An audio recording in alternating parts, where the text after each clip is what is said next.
자, 지수를 보고 그러면서 오늘의 이슈들 하나하나 정리를 해 나가도록 하겠습니다.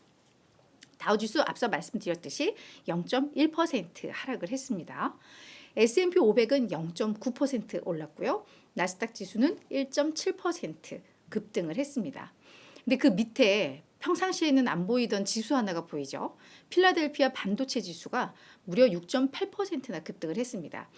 이 안에는 이제 엔비디아라던가 이런 반도체 기업들, 뭐 인텔도 들어있고 AMD 들어있고 뭐 그 다 들어있죠. 반도체 기업들이. 그러다 보니까 이들이 오늘 얼마나 급등을 했는지 이 필라델피아 반도체 지수를 보면 좀 나타나는 것 같아요. 그래서 뭐 엔비디아, AMD, 마이크론 테크놀로지, 램 리서치 등이 일찍 급등하면서 오늘 뭐 필라델피아 반도체 지수, 나스닥 이런 기술주 진영이 엄청나게 강했다라는 것 확인을 하실 수가 있을 것 같습니다. 주요 내용을 좀 보면은요, 사실은 상당히 안 좋은 뉴스 하나가 있었어요. 국제 신용평가사 3대 평가사가 있죠. 피치가 있고 S&P 500이랑 S&P가 있고 무디스가 있고. 근데 그 중에 한 곳인 피치에서 미국 신용 등급에 대해서 경고를 했습니다. 니들 엑스데이트 이전에 디폴트 이전까지 빨리 이거 협상 안 되면 니네 신용 등급 낮출 수 있다라는 경고이죠. 일단 미국에 대한 신용 등급 최고 등급인 트리플 A는 유지는 했습니다. 하지만 신용 등급 전망을 종전 안정적에서 부정적으로 낮춘 건데요. 이건 뭐냐면 등급 조절하기에 앞서서 미리 예고하는 거라고 보시면 될 것 같아요.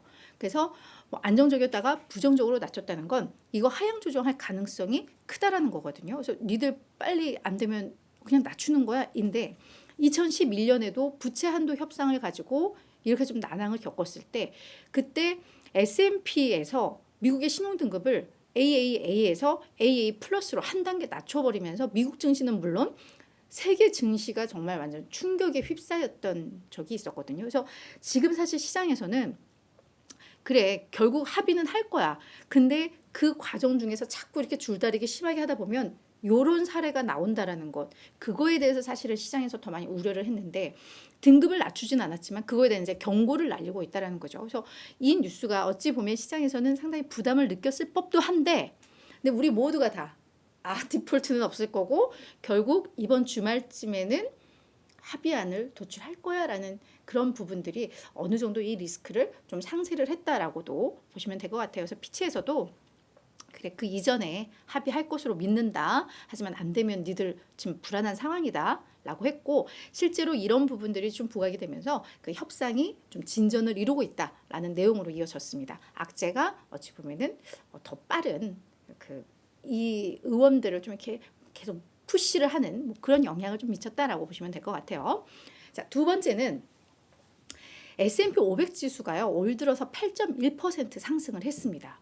근데 이게 매우 좋은 징조야라는 분석이 나왔어요. 그래서 이걸 되게 재밌어서 좀 가지고 왔는데 이 카슨 그룹이 투자 자문사거든요. 근데 여기에서 뭐라고 했냐면 그러니까 이 사람들도 뭐 분석가들, 전략가들도 정말 참 대단하다라는 생각이 드는 게 이 어제까지 그러니까 목요일까지의 거래가 사실 올해가 열리고 나서 100거래일이었던 것 같습니다. 그러니까 뭐 토요일 빼고 휴장 빼고 해서 실질적으로 딱 거래된 딱 100거래일째였는데 1950년 이후에 자, 요 100거래일 동안 S&P 500 지수가 7% 이상 올랐을 때 들을 뽑아서 봤더니 이게 그러면 그 해에 평균 23.6%가 주가가 올랐더라. 이런 평균이 있다고 합니다. 이런 데이터가 있다고 합니다. 그러면 그래 7% 미만으로 올랐을 때 다 요거 그때까지 포함한 다 보면 1928년 이후에는 연평균 상승률이 9.8이래요.